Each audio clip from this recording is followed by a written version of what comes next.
Je suis tellement heureux de pouvoir finalement faire cet enseignement sur le baptême du feu.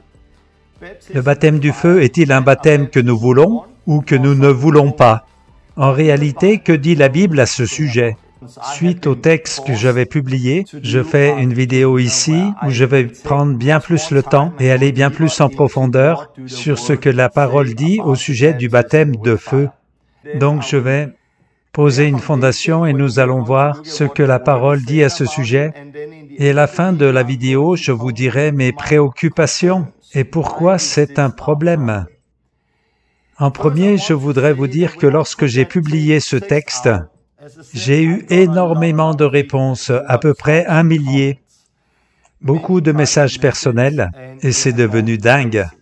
Beaucoup m'ont appelé et beaucoup de personnes m'en ont parlé, et nous pouvons voir qu'il y a 3 groupes de personnes qui ont réagi ou qui ont essayé de me joindre à ce sujet. Et le premier groupe est le groupe qui est d'accord. Magnifique, c'est ce que j'ai toujours pensé. C'est ce que je crois, je vois ça comme ça. Bien, merci Torben, c'est bien plus clair maintenant. D'accord avec toi. Ça, c'est le premier groupe. Le deuxième groupe, c'est Torben, je ne suis pas d'accord. Je ne le vois pas comme ça. Et ils sont intervenus avec les Écritures, et regarde ce verset, et aussi celui-ci, et je pense que tu te trompes à cause de ça et ça. Et ils l'ont fait avec respect, et à chaque fois, ils ont mis l'accent sur l'Écriture. Et puis, il y a le troisième groupe. Je pense que c'est le groupe le plus important, le plus grand. Je suis sûr qu'il prédomine. En tous les cas, c'est le plus acharné, semble-t-il. Et ils ont vraiment réagi à ce texte. Et cela m'a préoccupé lorsque j'ai vu leur réaction, parce que non seulement ils ne sont pas d'accord, mais leurs arguments qui motivent leur désaccord me préoccupent. Tu te trompes, Torben, tu es un hérétique, tu blasphèmes le Saint-Esprit parce que j'en ai fait l'expérience, parce que j'ai ressenti ceci et cela, ou parce que tel pasteur ou tel ministère prêche telle chose et ceci aussi. Et là sont tous leurs arguments. Ils ont répondu avec ça. Tu as tort, Torben, parce que j'ai ressenti, parce que moi je l'ai vécu, parce que cet homme de Dieu et ce ministère l'enseignent de telle façon et autrement que toi. Et il n'y a rien de plus, il ne cite pas la parole, la Bible. Et il n'y a aucune ouverture à lire la parole ensemble. Et cela me préoccupe vraiment. Quelle grande tromperie! Et il y a une grande séduction qui arrive en ce moment dans l'Église et de nos jours dans le mouvement charismatique. Parce que la séduction a toujours à voir avec les sensations, et cela va toujours toucher les émotions, et c'est toujours en rapport avec ces grands personnages qui prêchent. Et si votre vie est basée sur les sensations et les émotions, et sur ce que les autres enseignent, vous allez être trompé. Il y a beaucoup de chances que cela vous arrive. Il y a de grandes chances que vous soyez séduits. Et si l'on observe les gens qui ont réagi durement là contre, qui vivent par les émotions et le ressenti et en fonction de ce que disent les autres, c'est triste à dire, mais parmi eux, il y a quelques personnes qui font juste vivre dans le péché. Certains disent « je ressens que c'est bien de quitter ma femme et de marier celle-là. J'ai senti que c'était correct de ne pas faire telle et telle chose. » Ou alors, cet homme m'a dit telle chose, alors c'est bon, je peux faire comme ça. Et la tromperie est grande dans ces milieux où tout tourne autour du ressenti et des émotions, ou bien sur ce que les autres disent. Je suis effrayé de constater la grandeur de ce groupe-là et de voir le nombre de ceux qui vivent une vie comme celle-là. Et j'ai peur que dans ce temps, cette période dans laquelle nous entrons, où l'Église va être testée, éprouvée, que ce groupe de personnes sera celui qui va tomber, parce que tout tourne autour des émotions, du ressenti ou de suivre les autres, au lieu d'avoir une véritable fondation sur ce que la parole dit. Je suis désolé de le dire dans cette vidéo, mais ce genre de groupe de personnes sont maintenant inatteignables. J'ai essayé de communiquer avec certains d'entre eux, mais ils sont maintenant hors de portée. Du genre, mon idée est arrêtée parce que j'ai ressenti. Oui, j'ai ressenti le Saint-Esprit comme un feu quand il est venu en moi, mais cela ne veut pas dire qu'il est du feu. Je reviendrai là-dessus plus tard. Que dit la parole? C'est ce qui est important, parce que c'est la fondation sur laquelle on s'appuie. Donc, je n'ai pas fait cette vidéo pour le troisième groupe, parce que, désolé, mais la plupart d'entre eux sont inatteignables. Mais cette vidéo a été faite pour le deuxième groupe. Vous qui dites « Je ne suis pas d'accord avec toi, Torben, mais je crois ce que la parole dit », alors je pense que vous êtes ouverts et qu'on peut regarder la parole ensemble. Regardons cela. On va commencer avec une fondation. On va regarder l'Écriture au sujet d'être séduit. Ça va faire une vidéo un peu plus longue, mais j'ai mis des versets pour que ce soit plus clair au fur et à mesure. On va commencer par lire au sujet de la tromperie. Paul nous parle de ça dans 2 Corinthiens 11, verset 3. « J'ai peur, nous dit Paul, je crains que d'une certaine manière, votre piété à Christ, qui est pure et sans partage, ne se soit corrompue, de la même façon que Ève s'est laissée séduire par le mensonge tortueux du serpent. Vous supportez fort bien ce qu'un autre vous dira, même s'il prêche un Jésus différent que celui que nous prêchons, ou un esprit différent, ou une sorte d'esprit qu'ils veulent que vous receviez, ou un évangile différent qu'ils voudraient bien vous faire accepter. » Nous parlons donc ici que Paul avait peur que ces gens-là aient été séduits et s'écartent de la dévotion pure et indivisée qui est due à Christ. Et c'est ce que je vois dans ces milieux où il y a beaucoup de manifestations et d'émotions. La pureté et l'indivisibilité de la dévotion n'est plus là. Tout tourne autour du ressenti et des émotions, il n'y a pas de pureté.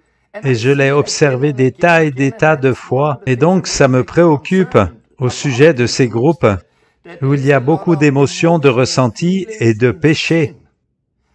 Et là, nous voyons que vous encaissez tout ce qu'on vous dira. Il nous faut arrêter ça. Nous devons l'éprouver nous-mêmes, le tester.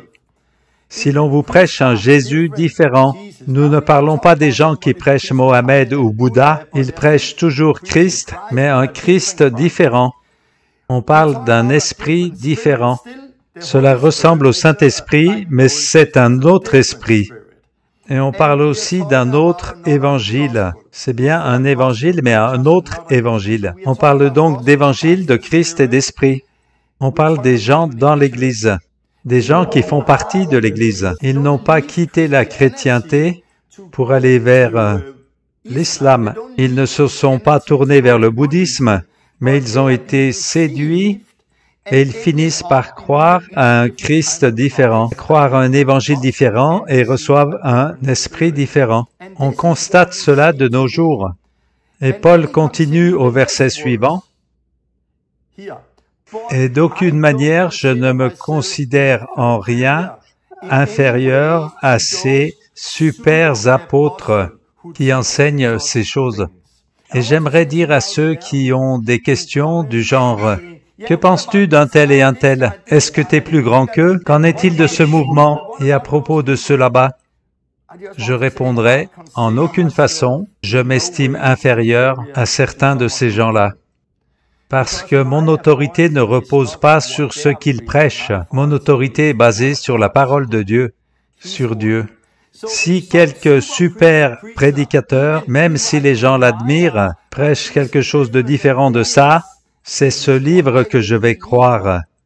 Donc je ne serai pas inférieur à ces super apôtres. Donc au lieu de citer ce que disent cet homme-là et cette femme-là et tous ces gens, servez-moi les Écritures, allons-y. Il nous faut arrêter de répéter les paroles des hommes pour citer ce que la parole dit, ce que la Bible dit. Donc, il y a une grande séduction qui arrive. Elle était arrivée à cette époque, elle revient aujourd'hui. Et si vous pensez qu'on ne peut pas vous tromper, en quelque sorte, vous êtes déjà trompé. Nous pouvons tous être séduits. Il nous faut nous examiner nous-mêmes, il nous faut examiner ce que la parole dit. Nous devons éprouver ce qui est de l'Esprit, nous devons vérifier dans la parole. Nous lisons ici 1 Jean chapitre 4 verset 1. « Ne croyez pas toute personne qui se réclame de parler par l'Esprit. Vous devez le mettre à l'épreuve pour voir si l'Esprit qui s'exprime vient de Dieu. Car il y a beaucoup de faux prophètes, on va dire de faux esprits, des faux croyants, des faux pasteurs, des faux évangélistes, des faux apôtres. Je pense en avoir parlé. Ou pas. Il y a du faux dans chaque secteur. Mais la Bible vous dit que vous devez tester. Vous ne devez pas croire tout le monde. Vous devez éprouver. Et là, c'était 1 Jean 4, 1. Allons dans 1 Timothée 4, verset 1. Pour se rappeler, les deux, c'est 4, 1. L'Esprit déclare clairement que dans les derniers temps, et je veux ajouter que si vous ne savez pas que nous vivons actuellement à la fin des derniers temps, vous êtes trompés, car nous sommes vraiment dans les derniers temps. Ça a commencé il y a quelques milliers d'années, mais maintenant nous sommes vraiment au temps de la fin. L'Esprit dit clairement que dans les derniers temps, c'est donc ce que nous sommes en train de vivre, beaucoup se détourneront de la véritable foi, et c'est ce que nous constatons. Ils suivront des esprits trompeurs et des enseignements qui viennent des démons. Ce sont des gens qui vont effectivement se détourner de leur foi, de la piété sincère envers Jésus-Christ, et qui suivent des esprits trompeurs et leurs enseignements. Ainsi, ils ne vivent plus cette relation pure avec Jésus-Christ. Ils vont adhérer à un autre évangile et à un autre Christ. Et moi, je vois des ministères qui prêchent le feu, le baptême de feu et d'autres choses. Mais si vous observez ces mouvements, je ne veux pas généraliser en disant qu'ils sont tous comme ça, mais si vous observez ces gens qui prêchent cela, et j'en connais, quels sont leurs témoignages de vie? Soyons honnêtes, quel est leur témoignage? Je ne vais pas dire les noms, je ne vais pas le dire publiquement, mais je vais citer Todd Bentley, qui a un ministère appelé Feu Nouveau. Et je le connaissais personnellement, cela a déjà été rendu public, comment il a vécu dans le péché plusieurs fois, et il a quitté sa femme pour se remarier, et on pourrait dire beaucoup de choses à ce sujet, et je ferai une autre vidéo pour parler de cette question. Mais il y avait beaucoup d'émotionnel, beaucoup de ressenti, de renouvellement du feu, et baptême de feu, et feu du Saint-Esprit, et quelque part je viens de ce réseau. J'étais au Danemark il y a bien des années quand il est venu, mais quel est le fruit dans sa vie, et quel est le fruit de tous ces autres gens? Quel est le fruit de bien des ministères de nos jours? Ils sont tombés dans le péché. Et je pense qu'en regardant en arrière et en considérant leur début, ils avaient une foi sincère. Je crois vraiment ça, je crois vraiment qu'ils aimaient Jésus. Je crois vraiment qu'ils désiraient faire ce qui est juste, mais on constate qu'il y a des esprits séducteurs, des esprits trompeurs, des doctrines de démons qui se sont introduites, qui nous séparent de la relation avec Jésus-Christ dans la piété pure. Et c'est ce que nous constatons aujourd'hui. Quand j'ai rédigé ce texte, intitulé « Est-ce que la Bible parle d'un baptême de feu ?» Ce n'était pas juste pour discutailler sur des mots. Il ne s'agit pas des mots. Il ne s'agit pas de ma parole contre la tienne. Et ce gars, il pense comme ça, et moi aussi, et tout ça. Ce n'est pas éplucher les mots. Il n'est pas question d'avoir des bonnes idées. C'est parce que c'est une séduction, parce que nous avons été trompés en suivant ça. Pas toujours, mais nous avons remarqué que si vous tombez dans ce travers, en vivant par le ressenti et les émotions et recherchant un baptême de feu, il y a de très grandes chances que vous allez finir par recevoir un autre esprit. Parce que si vous avez déjà le Saint-Esprit, vous avez tout en lui, et il n'y a pas de baptême de feu. Réfléchissons. Si vous avez déjà le Saint-Esprit et qu'il n'y a pas de baptême de feu en suivant, et que vous recherchiez cela, vous le désirez et vous allez dans des endroits où vous pouvez le recevoir, qu'allez-vous donc recevoir? S'il n'y a pas de baptême de feu, vous allez recevoir quelque chose. Ça pourrait être un autre esprit. Quel genre d'enseignement écoutez-vous s'il n'y a pas de baptême de feu et que ces gens en parlent tout le temps? Cela peut être des enseignements de démons. Et ce sont les fruits que nous observons. Je ne le dis pas toujours de cette façon parce que certaines personnes le disent innocemment car ils ne savent pas ce que l'Écriture en dit, mais je sais aussi qu'il y a quelque part des ministères qui pratiquent cela. Et le fruit dans leur vie, c'est qu'ils sont sortis d'une relation pure et consacrée à Jésus-Christ. Et le fruit de ceux qui les suivent, c'est qu'ils s'écartent d'une relation pure et consacrée à Jésus-Christ. Et ils finissent par recevoir un autre esprit. Maintenant, regardons. Toute la discussion tourne autour du verset de Matthieu 3, verset 11. « Moi, je vous baptise d'eau pour la repentance, mais celui qui vient après moi est plus puissant que moi. Je suis indigne de mettre ses sandales. Lui vous baptisera de l'Esprit Saint et de feu, ou du Saint-Esprit et avec du feu. » Ce que je veux dire ici, ce que je crois vraiment, et nous allons voir ça, c'est que le feu dont nous parlons ici, c'est pour le jour du jugement qui viendra plus tard, quand il va immerger les gens qui ne sont pas nés de nouveau dans le feu. Mais pour nous, ici sur terre, nous n'allons pas recevoir ce feu et nous ne le voulons pas, mais le baptême que nous recevons, c'est celui du Saint-Esprit. Et on va développer ça un peu plus tard. Comme nous le voyons, il n'y a donc pas un premier baptême avec le Saint-Esprit et puis un second baptême avec le feu. Je ne vois pas ça dans les Écritures et nous allons le vérifier. Pourtant, beaucoup en parlent de cette façon. D'autres nous disent, mais c'est le feu du Saint-Esprit. Mais ce n'est pas ce qu'il a dit. Il n'a pas dit, je vous baptise avec le feu du Saint-Esprit. La Bible dit, il vous baptisera du Saint-Esprit et de feu. Il y a un « et » entre les deux, c'est deux choses différentes. Certains disent « mais il a voulu dire « je vous baptise de Saint-Esprit et de feu », comme on pourrait dire, par exemple, le café et le gâteau, c'est un ensemble. L'Esprit et le feu, c'est un ensemble. Alors, quand il est écrit « et », cela nous montre que les choses sont connectées, mais ici, ce n'est pas les deux choses qui sont connectées ensemble, mais il s'agit de relier ceux qui sont baptisés ou non. Et c'est deux choses différentes. Le baptême du Saint-Esprit est quelque chose de complètement différent de ce qu'est le baptême du feu. Et c'est écrit comme ça, non que ces deux choses soient les mêmes, mais parce que c'est Jésus-Christ qui est au centre ici, et c'est lui-même qui baptisera, et il va faire un baptême du Saint-Esprit et un baptême de feu. Je voulais juste cadrer ça. Il y a des gens qui commentent et disent « oui, ça veut dire la même chose quand c'est écrit comme ça ». Non, ce ne sont pas les choses qui sont les mêmes, mais c'est le même Jésus qui baptise. Avançons, posons-nous la question.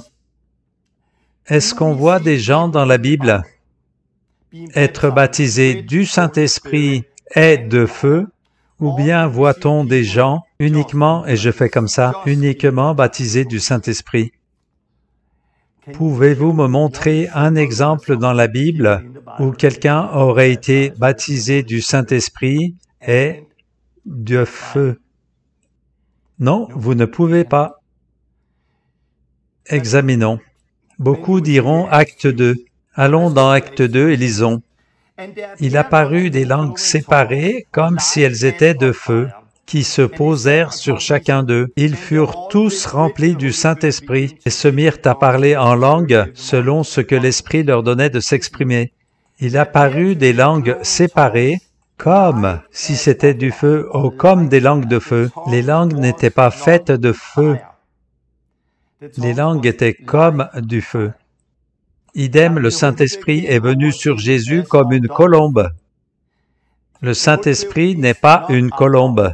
Il est venu comme une colombe. La façon dont il est intervenu, dont il est descendu sur Jésus, c'était comme une colombe. Ainsi, les langues sont descendues comme du feu, comme quelque chose qui était en train de brûler. Elles n'étaient pas du feu. C'était comme du feu. Mais ce qu'on lit dans Matthieu 3, ce feu-là est un vrai feu, un feu qui va vraiment brûler, qui est destructeur, et on verra ça plus tard. Et on voit ici que le Saint-Esprit survint sur eux, et il y a eu des langues séparées qui étaient comme du feu.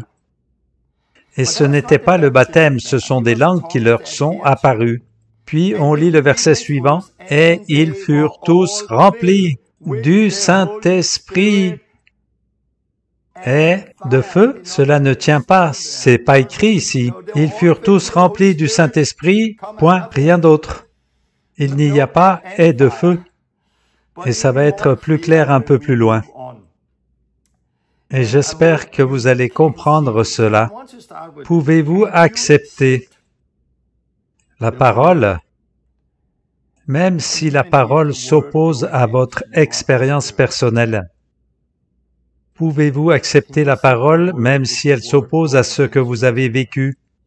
Et sur ce point-là, vous devez prendre une décision. Je ne dis pas que votre expérience est fausse. Je ne pense pas que nos expériences soient fausses. Ce que nous expérimentons est la réalité. Mais comment analysons-nous ce qui nous est arrivé? C'est souvent là qu'on se trompe. En ce qui me concerne, quand j'ai reçu le Saint-Esprit, j'explique mon ressenti. J'avais les yeux fermés, quelqu'un a posé les mains sur moi et a prié. Et je peux expliquer ce qui m'est arrivé comme si c'était une lumière ou de l'eau qui venait. On pourrait dire aussi que c'était comme du feu qui rentrait comme ça dans mon corps. Et je suis tombé à terre et j'étais couché avec une sensation merveilleuse, comme de l'électricité ou du feu ou de l'eau qui bouillonnait en moi. Et c'était réel, cette expérience était bien réelle, et j'ai ressenti comme du feu, j'ai ressenti aussi comme de l'électricité. Mais quand je dis comme du feu, ce n'était pas comme un vrai feu, parce que je n'étais pas en train de brûler, ce n'était pas terrible, c'était une bonne sensation. Mais je ressentis comme un feu qui entrait en moi, et c'est ce que j'ai ressenti lorsque j'ai été baptisé dans le Saint-Esprit. Et pas le Saint-Esprit et le feu, car je ne vois pas ça dans les Écritures. Mais j'ai cru ça un temps donné, parce que c'est ce que je pensais. Alors j'ai étudié les Écritures, et j'ai vu ça. Oh, ok, ce n'est pas le Saint-Esprit et le feu, c'est le Saint-Esprit qui est venu, et j'ai changé ma façon de penser. Mon expérience était réelle, mais la façon dont je l'ai interprétée. Pour certains de mes contradicteurs, je ne m'oppose pas à votre expérience. Parfois, ça peut être une bonne expérience. Ça peut être le Saint-Esprit qui est ressenti comme du feu. Mais je sais aussi qu'il y a d'autres expériences qui, elles, sont démoniaques et qui sont ressenties aussi comme du feu ou du froid ou autre chose. Ce que je veux vous dire, on ne peut pas s'édifier uniquement par l'expérience. Nos expériences sont bien réelles, mais que nous est-il vraiment arrivé? Ce que nous avons ressenti, c'était quoi? J'avais mal interprété ce qui m'est arrivé. Je pense qu'il y a deux jambes, et nous devons construire dessus. En premier l'esprit et en second la parole. La Bible dit que nous devons l'adorer en esprit et en vérité. La vérité, c'est la parole de Dieu. Nous avons besoin des deux jambes. Si vous essayez de vivre uniquement par l'esprit, ainsi que par les émotions et les sensations, vous allez mal tourner. Vous allez être de ces personnes qui disent « Oh, j'ai eu un rêve et j'ai l'accord pour quitter ma femme et marier cette autre. » Et ce n'est pas mauvais, car Dieu continue à m'utiliser pour guérir et délivrer. C'est donc que c'est bon? Non. Non, nous devons construire sur la parole. Je ne fais pas confiance à mon expérience. Je ne le fais pas. J'ai eu des expériences vraiment réelles, mais si elles ne s'alignent pas avec la parole, je ne m'appuie pas dessus. Ce que j'ai vécu était réel, mais mon interprétation peut être fausse. Je souhaite que nous allions voir ensemble dans l'Écriture. Nous allons lire dans le chapitre 3 de Matthieu, et aussi à d'autres endroits qui parlent du Saint-Esprit et de feu. Et pour terminer, je vous dirai concrètement pourquoi ce sujet est si important. D'où cette vidéo, parce que ce n'est pas qu'un sujet doctrinal, ça concerne la vérité et aussi la tromperie, la séduction. Nous citons souvent Matthieu chapitre 3 verset 11, « Jean-Baptiste dit que Jésus nous baptisera de Saint-Esprit et de feu, parfois avec du feu. Souvent, on le cite hors contexte, et je le rappelle souvent, vérifiez le contexte, le contexte.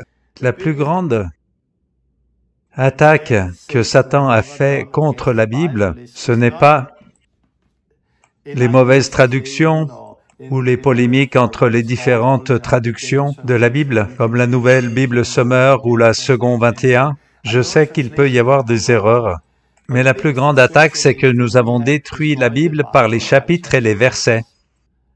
Nous sommes tellement habitués à citer le texte hors contexte. On extrait un verset et on ne lit pas le verset d'avant ni le verset d'après. Et du coup, ce verset prend une toute autre signification que si on le lisait dans son contexte. Et c'est totalement évident ici. Étudions le verset 11 maintenant. « Moi, je vous baptise d'eau pour la repentance. » C'est Jean-Baptiste qui parle. « Mais celui qui vient après moi est plus puissant que moi, et je ne suis pas digne de porter ses sandales. Lui vous baptisera de Saint-Esprit et de feu, ou avec du feu. » Allons vérifier dans le contexte. Verset 7. « Et voyant plusieurs des pharisiens et des sadducéens qui venaient à son baptême, il leur dit, « Race de vipères, qui vous a averti de fuir la colère qui vient ?» Et là, il parle à ce groupe de gens, et il y avait aussi plein d'autres gens, des personnes voulant être baptisées, mais il y avait aussi ce groupe, et à ce moment précis, il s'adresse à eux. Il les avertit de prendre garde à la colère qui vient, et il leur dit, « Produisez donc du fruit digne de la repentance. » Ne vous illusionnez pas sur le fait d'être la descendance d'Abraham, car Dieu peut prendre ces pierres et en faire des enfants d'Abraham. Et puis il continue. Déjà, la hache est prête à couper la racine des arbres. Par conséquent, tout arbre qui ne porte pas de bons fruits est coupé et jeté au feu. Il est donc en train de parler du feu du jugement. Il parle du feu du jugement. Il va jeter ces gens, ceux-là qui ne portent pas de bons fruits, plonger dedans le feu. Dans le feu par immersion. Immerger dans le feu. Baptiser veut dire immerger, immersion. Donc ceux qui ne portent pas de bons fruits seront retranchés et immergés ou baptisés dans le feu. Et Jean-Baptiste dit, « Moi, je vous baptise d'eau pour la repentance. » Et là, quand il dit « Je vais vous baptiser », il s'adresse à toute la foule présente, mais pas à l'autre groupe, car ces pharisiens avaient dit qu'ils ne les baptiseraient pas. Donc, il y avait un groupe qui était contre ça et un autre groupe qui voulait ça. Alors, il continue, « Moi, je vous baptise dans l'eau en signe de votre repentance. » Nous avons donc ces deux groupes de gens. Celui qui vient après moi est plus puissant que moi. Je suis indigne de porter ses sandales, et c'est lui qui vous immergera. Vous tous, certains dans le Saint-Esprit et d'autres dans le feu. Comprenez-vous cela? Il vous baptisera tous. Certains avec le Saint-Esprit, ou plongés dans le Saint-Esprit, et d'autres plongés dans le feu. Ainsi, il s'adresse aux deux groupes, et il dit plus loin, « Il a son outil avané dans sa main, et il nettoiera entièrement son aire, et il amassera son blé dans la grange. Mais il brûlera la paille dans un feu qui ne s'éteint jamais. » Donc ces deux groupes de personnes auront deux finalités différentes. Celui qui a été baptisé du Saint-Esprit entrera dans le grenier, ceux qui portent de bons fruits, et celui qui ne porte pas de bons fruits, celui qui a rejeté Christ, va être aussi immergé, mais dans le feu. Mais quel feu? Un feu brûlant, destructeur. Mais il brûlera la balle au feu qui ne s'éteint jamais. Il parle d'un feu inextinguible, alors c'est quoi ça? C'est un feu où les vers, les asticots, ne meurent jamais. C'est un jugement. Et il nous parle très souvent de ce feu inextinguible. Et nous lisons ici qu'il brûlera la paille. Alors ici dans ces versets, nous lisons le feu, nous lisons le feu et nous lisons le feu. Et nous voudrions l'interpréter comme ça. Oh, la première fois qu'on trouve le feu, c'est pour le jugement, et le deuxième, le feu, c'est pour le Saint-Esprit, et le troisième, le feu, c'est pour le jugement. On ne doit pas lire la Bible comme ça. Il nous faut la comprendre dans son contexte. C'est un vrai feu, c'est un feu qui brûle réellement, et cela va devenir encore plus clair. Allons plus loin pour approfondir. Et si vous n'êtes pas encore convaincu, vous allez l'être plus tard, parce qu'on va encore étudier plus. Continuons. Oui, il y a aussi un feu qui ne brûle pas. Mais ici, nous lisons, « Il va brûler la paille dans un feu inextinguible. » Et le terme « feu inextinguible » est le même que dans Matthieu, où il parle du jour du jugement et des vers qui ne meurent jamais et tout ça.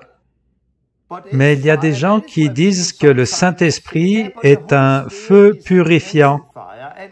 Et oui, le mot « feu » peut avoir différentes significations, mais nous devons l'examiner dans le contexte. Un autre exemple dans 1 Pierre 1, verset 6. Et on peut lire ici comment nous pouvons nous réjouir lorsque nous passons par différentes épreuves, parce que ces difficultés éprouvent votre foi, et c'est bien plus précieux que l'or, qui lui aussi est purifié par le feu, et cela vous vaudra louange, gloire et honneur lorsque Jésus apparaîtra. Alors notre foi va être éprouvée ou épurée au travers le feu. De quel feu parle-t-il? Il parle du feu que nous traversons. Il y aura des épreuves pour établir la solidité de votre foi, pour affiner votre foi. Et je crois ça. La Bible utilise l'image du feu. L'or est éprouvé par le feu. Les impuretés remontent à la surface et on les nettoie. Et là, c'est une image.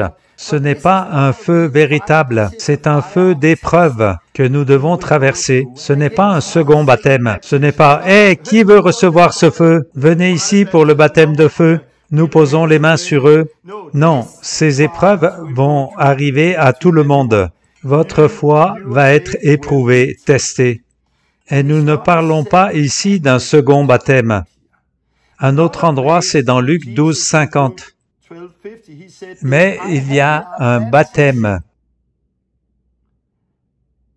Et il ajoute de grandes souffrances dans lesquelles je dois être baptisé.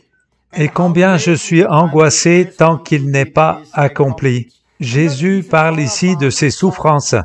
Il parle des souffrances qu'il doit traverser. Et il appelle ça un baptême, de grandes souffrances.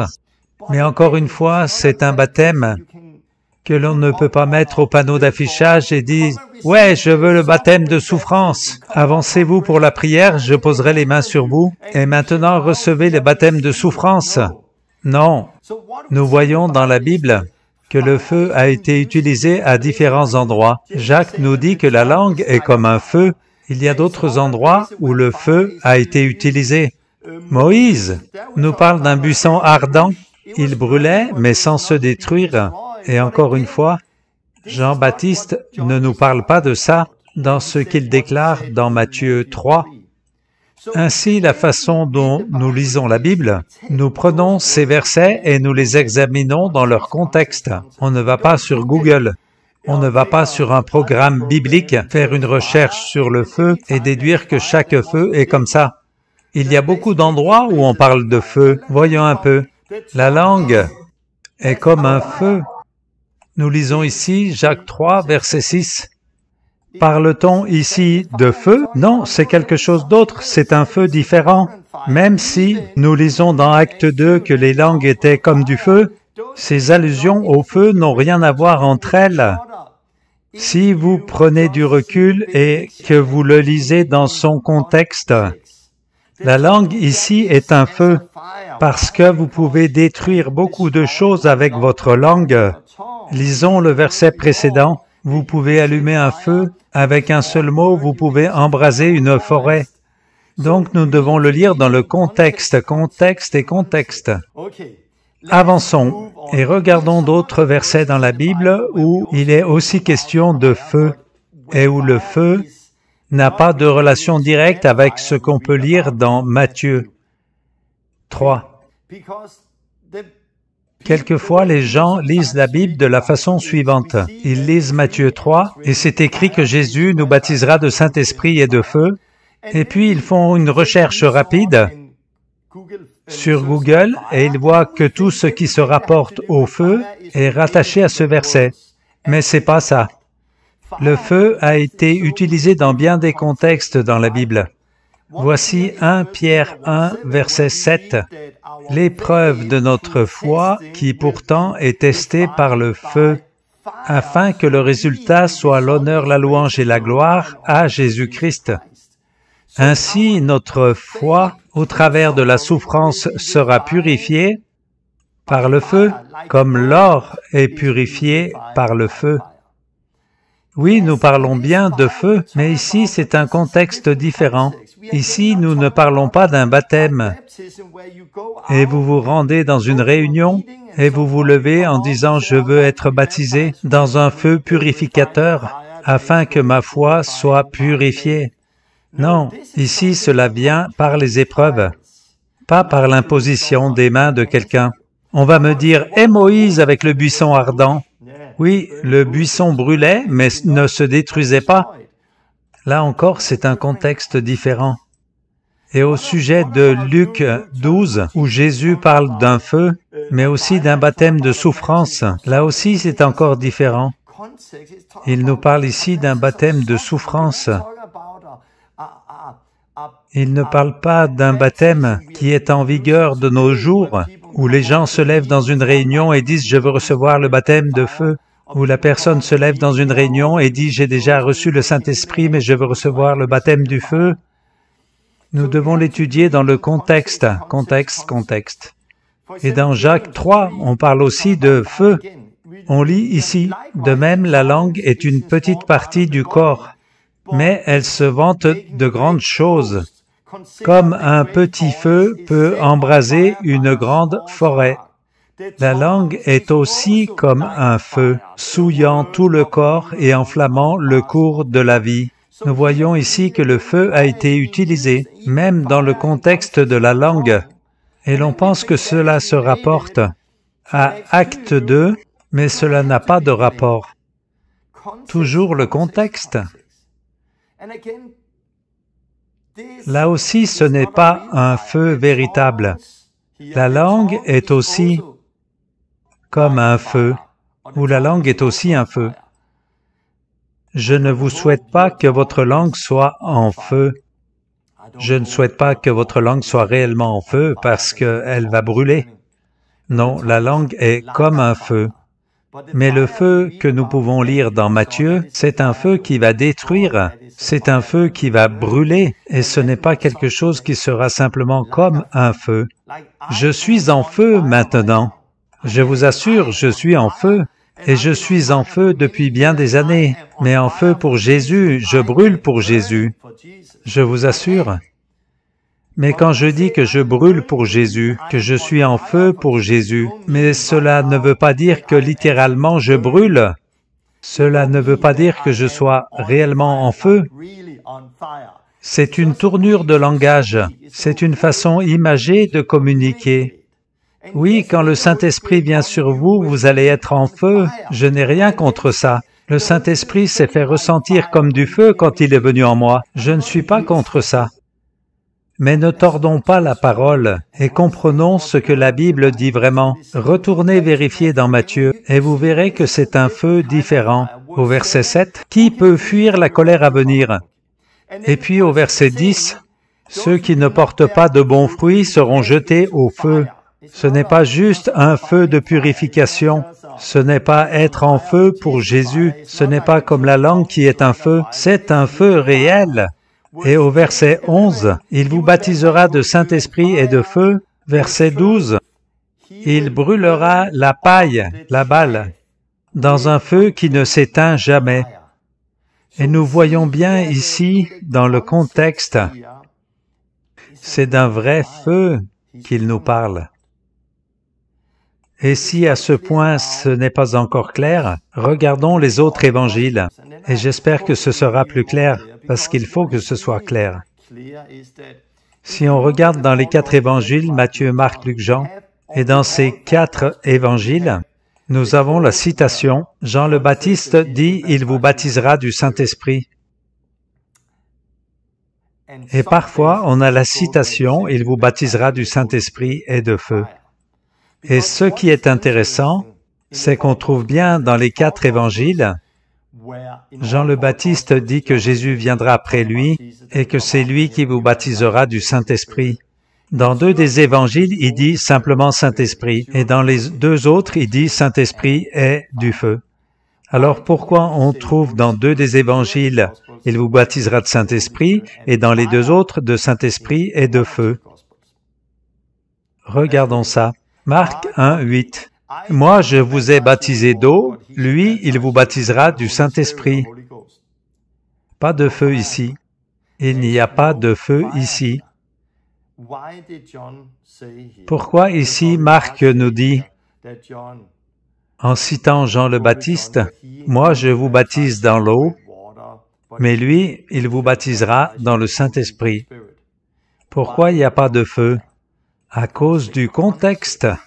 Dans ce passage, il ne parle pas du jour du jugement. Dans le verset précédent et le verset suivant, on ne parle pas du jour du jugement. Rien ne concerne la paille qui va être brûlée au feu. Ça, c'était dans Marc. Regardons dans Luc. Il vous baptisera de Saint-Esprit et de feu. Tiens donc, ici nous avons le feu. Encore une fois, regardons le contexte. Lisons Luc 3, 15. Il y avait beaucoup de gens rassemblés ici et ils se demandaient dans leur cœur si Jean était le Christ. Et Jean dit à tous ces gens qui étaient partagés et qui ne savaient plus quoi penser, « Moi, je vous baptise dans l'eau, mais un autre va venir qui est plus puissant que moi. Je ne suis pas digne de défaire ses lacets. Il vous baptisera dans le Saint-Esprit et le feu. » Ici, il y a le feu. Et au verset suivant, il a son vent dans sa main, il nettoiera proprement son aire et rassemblera le blé dans son grenier. Ceux qui ont reçu le Saint-Esprit, mais ceux qui ne l'ont pas reçu, la paille ira brûler dans le feu inextinguible. De nouveau ici, on voit l'importance du contexte. Il nous parle ici de feu, car c'est dans le contexte du jugement. Pourquoi on ne trouve pas le mot feu dans Marc? Parce qu'il n'y avait pas le contexte du jugement. Et maintenant, dans Jean 1, verset 33, « Moi non plus, je ne le connaissais pas, mais celui qui m'a envoyé pour baptiser d'eau m'a dit, « Celui sur qui tu verras l'Esprit descendre et s'arrêter, c'est celui qui baptise du Saint-Esprit. » Je l'ai reconnu et j'atteste que c'est lui que Dieu a choisi, le Fils de Dieu. C'est à propos du Saint-Esprit. Pourquoi ne parle-t-on pas de feu à cet endroit? À cause du contexte. Le verset précédent parle du témoignage de Jean le Baptiste, et au verset d'après, Jésus appelle ses 12 disciples, d'où l'importance du contexte. Il n'est pas question de feu dans ce passage de Jean. On ne parle pas de feu non plus dans Marc. On parle de feu dans Matthieu et on parle aussi de feu dans Luc. Parce que dans Matthieu et Luc, le contexte, c'est le jour du jugement. Dans Matthieu et Luc, il parle à 2 groupes de personnes, ceux qui vont l'accepter et les autres. Il parle de ceux qui seront rassemblés dans le grenier et il parle de ceux qui seront jetés dans le feu qui ne s'éteint jamais. Mais dans les 2 autres évangiles, Marc et Jean, on ne parle pas du jour du jugement, et de ce fait, on ne parle pas non plus de feu. Il n'y a rien sur le feu. Il n'y a rien sur le jugement, donc il n'y a rien sur le feu. Quand on y pense, c'est très clair. Je ne peux pas voir autre chose que ça dans Matthieu 3, verset 11, et dans Luc 3, quand il dit que le Christ vous baptisera de Saint-Esprit et de feu, et ce feu concerne le jour du jugement. Et si on regarde le Saint-Esprit est mentionné plus de 90 fois dans la Bible. Et savez-vous combien de fois on peut lire dans la Bible qu'il y a le Saint-Esprit et le feu? 2 fois. Et nous les avons lus dans Luc et dans Matthieu. Ces 2 endroits sont les seuls où on peut lire le Saint-Esprit et le feu. Il n'y a aucun endroit dans la Bible où l'on voit quelqu'un être baptisé de Saint-Esprit et de feu, où c'est écrit « et de feu ». De nouveau, Acte 2 n'est pas un bon exemple. C'était des langues comme du feu, et ils n'ont pas été baptisés de Saint-Esprit et de feu. Oui, on peut ressentir le Saint-Esprit comme du feu, mais c'est comme un feu qui nous purifie. C'est un feu qui nous libère. C'est pas un feu qui va brûler la paille. Ce n'est pas cette sorte de feu-là. Et je vous pose cette question. Vous faut-il plus que le Saint-Esprit? Parce que c'est ce que les gens recherchent, un baptême de feu, et ils courent après les conférences et le veulent. Et aussi, une des raisons pour laquelle j'en parle, c'est parce qu'il y a des personnes qui viennent vers moi et qui me disent « Torben, prie pour moi, je veux vraiment recevoir le feu. » Le feu? Oui, je veux être baptisé de feu. De feu? N'as-tu pas reçu le Saint-Esprit? Si. Mais alors, tu parles de quoi? Il n'y a pas de baptême de feu. Il n'y a pas d'exemple dans la Bible où les gens sont baptisés de feu. Et pourquoi le Saint-Esprit ne serait-il pas suffisant? Le Saint-Esprit a ressuscité Jésus. C'est le Saint-Esprit. Et Jésus lui-même n'a pas été baptisé de Saint-Esprit et de feu. Le Saint-Esprit est descendu sur lui comme une colombe. Ce n'est pas du feu qui est descendu. Pourquoi le Saint-Esprit ne serait pas suffisant? Vous faut-il plus que l'Esprit de Dieu en vous? Et c'est là que ça commence à être dangereux, car quand les gens pensent qu'il y a un autre baptême et qu'il n'y en a pas, et qu'ils vont dans différents endroits où l'on prêche cela, et ils reçoivent quelque chose, on se demande ce qu'ils reçoivent. Que reçoivent-ils? Maintenant, allons regarder dans le livre des Actes. Regardons rapidement l'Église initiale. Combien de fois trouve-t-on le feu dans le livre des Actes? On lit dans Acte 2 des langues comme du feu. Et puis ils ont été remplis du Saint-Esprit. Il n'y a le feu qu'une fois ici. Puis dans Acte 7, là on parle de Moïse et du buisson ardent. Et puis dans Acte 28, où on voit Paul aux prises avec un serpent, et il l'a secoué dans le feu, et Paul n'a eu aucun effet. Ce sont les endroits où on trouve le feu dans Actes. Il n'y a rien au sujet de gens qui recevraient le Saint-Esprit et le feu, mais il y en a une de plus. Il y a un autre endroit, dans Acte 2, au même chapitre, où l'on voit des langues comme du feu, mais là on recherche le feu réel. Qu'est-ce que c'est? Acte 2. Quand il parle au sujet du prophète Joël, il dit, « Il arrivera dans les derniers jours, dit Dieu, que je répandrai mon esprit sur toute chair. Vos fils et vos filles prophétiseront, les jeunes gens auront des visions et les vieillards auront des songes. Et sur mes serviteurs et mes servantes, je répandrai mon esprit et ils prophétiseront. » Et là, il nous parle du baptême en Christ et de la venue du Saint-Esprit. C'est le premier baptême. Et puis, il continue avec le jour du jugement. « Je ferai des prodiges dans le ciel et des signes sur la terre. Du sang et du feu, une vapeur de fumée, le soleil changé en ténèbres et la lune changée en sang avant la venue de la grande et éclatante journée du Seigneur. Et toute personne qui invoquera le nom du Seigneur sera sauvée. Ceux qui continueront à confesser Jésus seront sauvés en ce jour de jugement. » On observe qu'il parle bien du jugement. Il cite des textes en rapport avec le jugement. L'Apocalypse parle du feu, de la lune en sang, des ténèbres, du sang et tout ça. Et dans Actes, c'est le seul endroit, à part l'endroit de Moïse avec le buisson ardent, à part Paul et le serpent secoué dans le feu, où l'on trouve le feu, et c'est encore le jugement. Jugement. On ne trouve pas qu'ils aient été remplis de Saint-Esprit et de feu, avec le Saint-Esprit et avec le feu. Mais allons voir Jésus. Il faut toujours regarder à Jésus. Commençons par Jésus. Jésus est notre fondation. Jésus parle dans Matthieu 5 au sujet du feu. Quiconque se met en colère contre son frère sans cause sera passible du jugement, et celui qui dira à son frère « Raka » mérite d'être puni par le tribunal.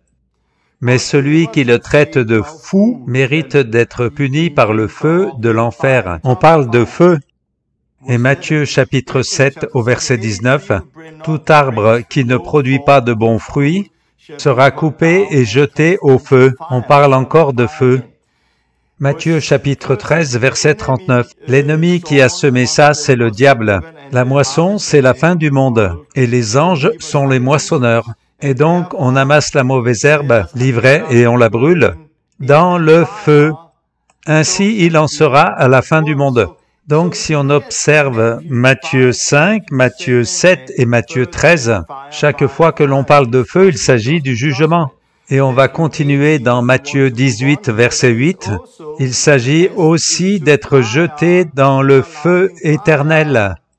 Et dans Matthieu 25, verset 41, et ensuite il dira à ceux qui sont à sa gauche, « Allez dans le feu éternel, qui a été préparé pour le diable et ses anges. » Et si l'on prête attention à ce que dit Jésus, Jésus nous parle de feu, de feu, de feu et encore de feu.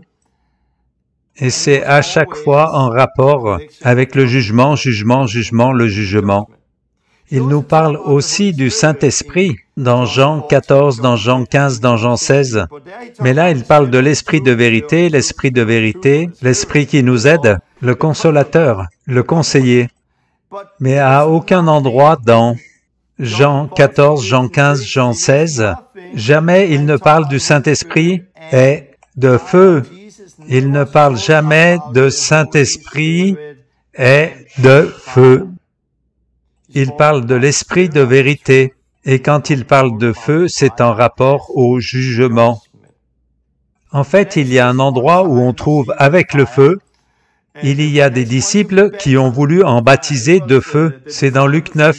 On lit que les disciples Jacques et Jean, voyant les choses qui se sont passées, ont dit « Seigneur, veux-tu que l'on commande que le feu du ciel descende et les consume, comme Élie l'avait fait ?» Et Jésus les réprimanda.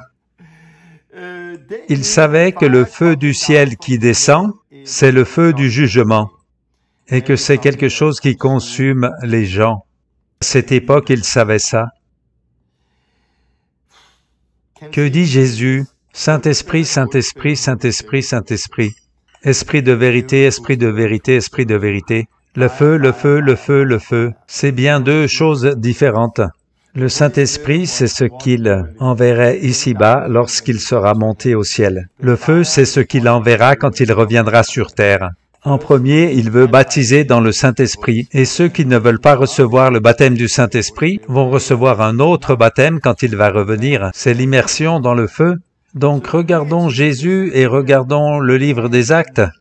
Nous allons voir dans le livre des Actes rapidement, car c'est déjà une longue vidéo.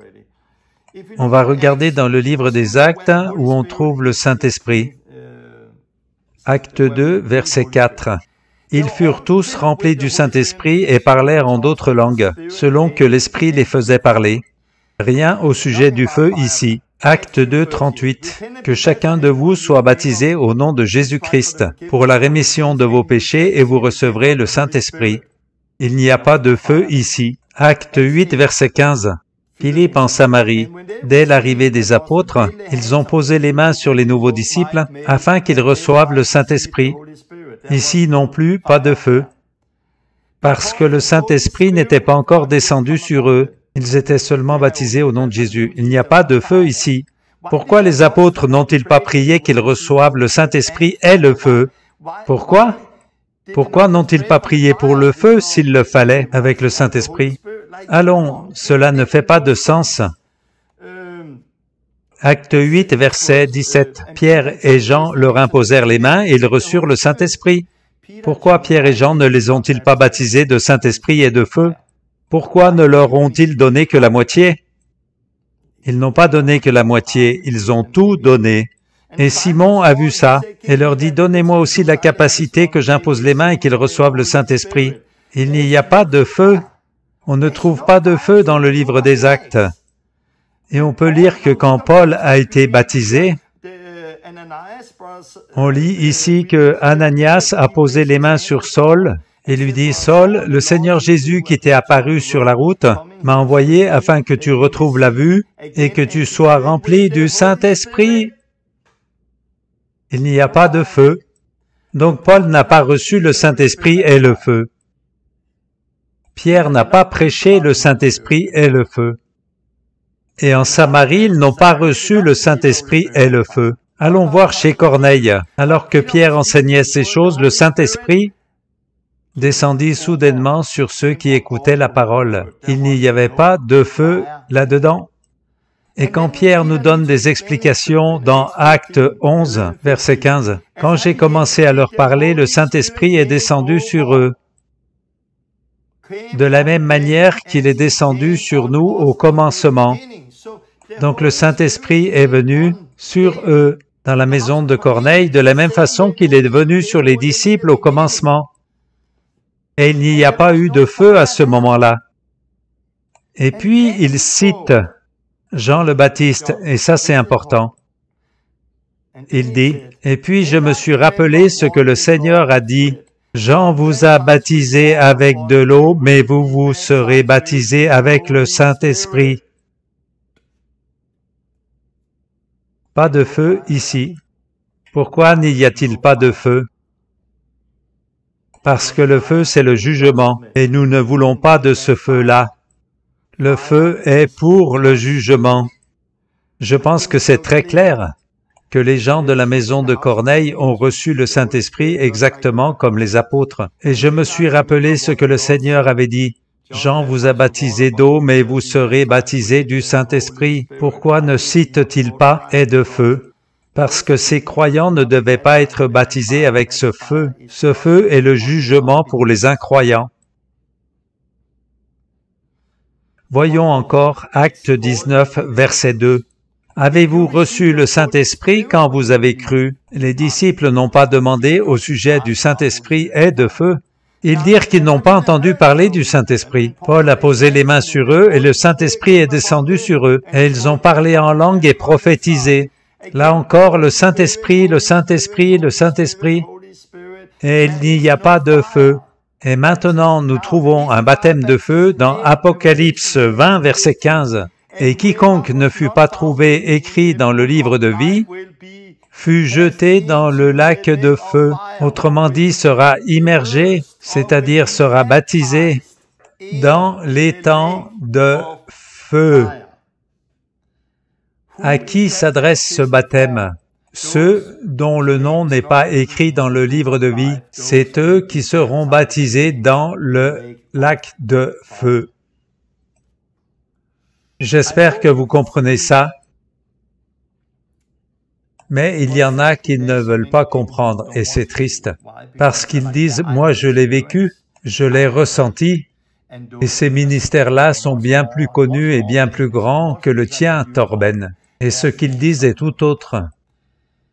Alors faites attention à ne pas être complètement séduit, parce que maintenant cela a été exposé dans la lumière.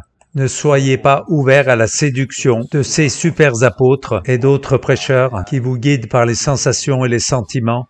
Et ces gens qui vont réfuter ça sont les mêmes personnes qui vont soudainement aller épouser quelqu'un d'autre, ou bien mentir, ou bien dérober, ou prendre de la drogue, ou bien forniquer et vivre dans le péché. Parce que tout tourne autour du ressenti et des émotions. Il n'y a pas la crainte de Dieu ni le respect de sa parole.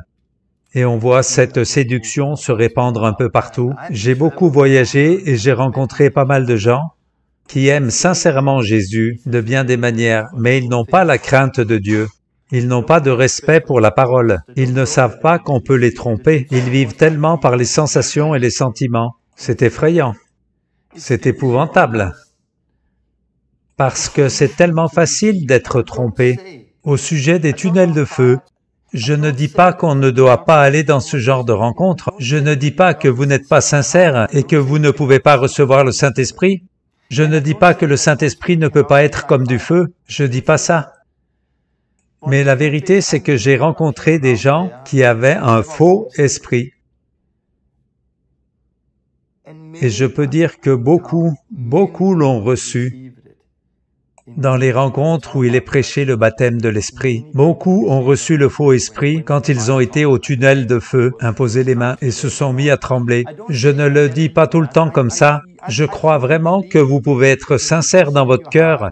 Et à ces endroits, il y a aussi des gens sincères qui ont l'Esprit et qui peuvent prier que vous receviez le Saint-Esprit. Mais il peut y avoir l'incitation à la séduction et une grande tromperie, car ce n'est pas biblique.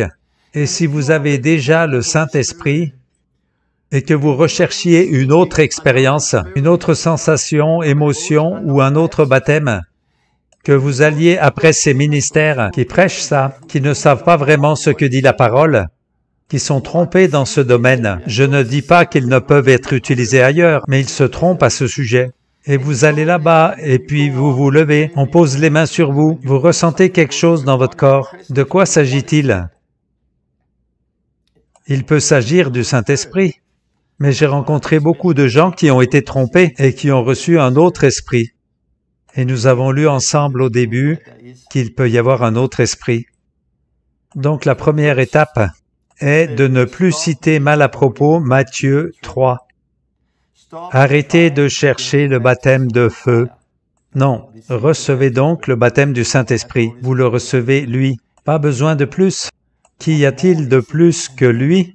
Il y a l'onction. Tout est dans le Saint-Esprit. C'est lui l'onction. Les gens courent après l'onction. L'onction est écrite 2 fois dans le Nouveau Testament. 1 Jean chapitre 2, c'est tout. Et puis il dit que nous avons tout par le Saint-Esprit. Et maintenant, il nous faut marcher par l'Esprit. Il nous faut être remplis du Saint-Esprit. Il nous faut persévérer dans le Saint-Esprit. Alors, retournons dans Matthieu 3. Je vais lire le même texte à partir de la version de la Bible amplifiée. Et cela va confirmer tout le reste. En ce qui me concerne, nous dit Jean, je vous baptise avec de l'eau en rapport avec votre repentance. C'est parce que vous voulez un changement intérieur de votre vieille façon de penser. Vous regrettez vos péchés et voulez vivre une vie changée. Mais lui, le Messie, qui vient après moi, est plus puissant, plus fort et plus noble que moi, duquel je ne suis pas digne de délier ses sandales, même en tant qu'esclave. Lui, il vous baptisera, vous qui vous êtes vraiment repentis, avec le Saint-Esprit, et vous qui ne voulez pas vous repentir, avec le feu du jugement.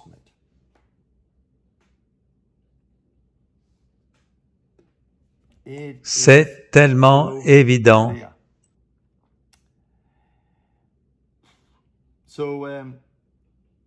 Faites attention lorsque vous avez des gens qui disent « Oui, j'ai ressenti, je l'ai vécu, je le sens bien, c'est mon expérience. » Et il y a aussi ces super apôtres qui le prêchent, donc c'est bien juste. Non, c'est clair, il n'y a pas de baptême de feu. Nous n'en voulons pas. Il y a bien un baptême de feu. Il y a l'étang de feu et nous n'en voulons pas. Nous voulons le feu du Saint-Esprit. Mais ne jetez pas le bébé avec l'eau du bain. Oui, il nous faut être en feu. Oui, nous brûlons pour Jésus. Oui. Et nous croyons que le feu va purifier notre foi et nous serons comme de l'or et que nous serons de plus en plus purs et plus forts afin d'honorer Dieu et Jésus-Christ. Nous croyons en tout cela, au buisson en feu et tout ça. Nous croyons toute la parole. Mais l'objet ici est de parler de Matthieu 3, 11, de parler du baptême de feu, celui dont nous ne voulons pas. Donc fuyez. Je vous rappelle mon texte, si vous vous trouvez dans une réunion où l'on vous dit « Qui veut le baptême de feu ?» Fuyez donc. Ou peut-être il peut s'agir de gens qui viennent d'un milieu qui ont cette habitude de langage. Dans ce cas, demandez-leur, parlez-vous du Saint-Esprit ou parlez-vous d'un baptême supplémentaire? Parce que je veux le Saint-Esprit, mais je ne veux pas encore et encore et encore d'autres baptêmes. Et je voudrais dire encore que dans les milieux du mouvement charismatique, ils utilisent souvent le terme « être baptisé de Saint-Esprit et de feu ». Ce que je pense, bien sûr, c'est qu'ils reçoivent le Saint-Esprit et qu'ils deviennent en feu pour Jésus. Et du fait qu'ils aient reçu le Saint-Esprit et qu'ils se trouvent tellement en feu, et à cause de la manière dont c'est arrivé, ils interprètent mal leur expérience, et du coup ils ont pris l'habitude de dire « j'ai reçu le Saint-Esprit et le feu ». Et spécifiquement, dans les églises où ils croient que les gens reçoivent automatiquement le Saint-Esprit dès qu'ils croient, quand ces gens-là viennent à ces réunions et disent « Oh, j'ai le Saint-Esprit, mais je ne le sens pas vivre comme eux », ils s'avancent à la prière pour recevoir le Saint-Esprit. Ils pensent recevoir le feu, mais en fait, ils reçoivent le Saint-Esprit. Ils pensaient qu'ils avaient le Saint-Esprit, mais ils ne l'avaient pas. Vous voyez combien c'est facile de mal interpréter notre expérience. À ces gens-là, on avait dit qu'ils avaient automatiquement le Saint-Esprit dès qu'ils croient, mais ils ne l'avaient pas. J'ai aussi un enseignement là-dessus. Alors, ils vont à une réunion de Pentecôte pour le baptême du feu, ils s'avancent et reçoivent le Saint-Esprit, et leur vie change.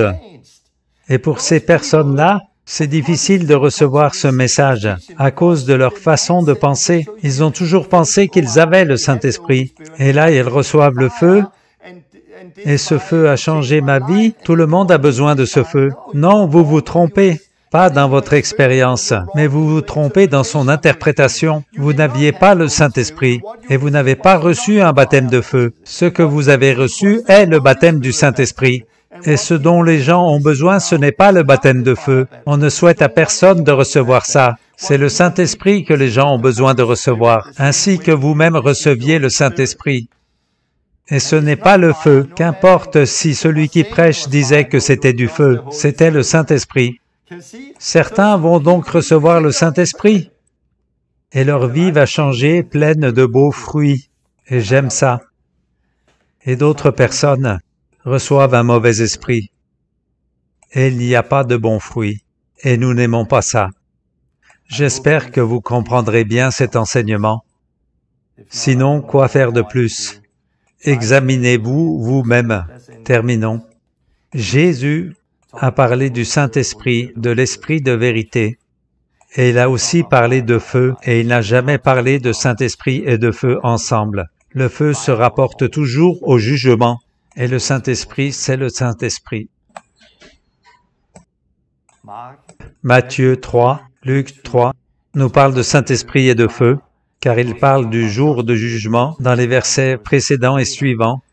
Jean et Marc ne parlent pas de Saint-Esprit et de feu parce qu'il n'y avait pas le contexte du jour du jugement. Ils parlent seulement du Saint-Esprit. C'est pourquoi Pierre citera plus tard qu'il vous baptisera du Saint-Esprit.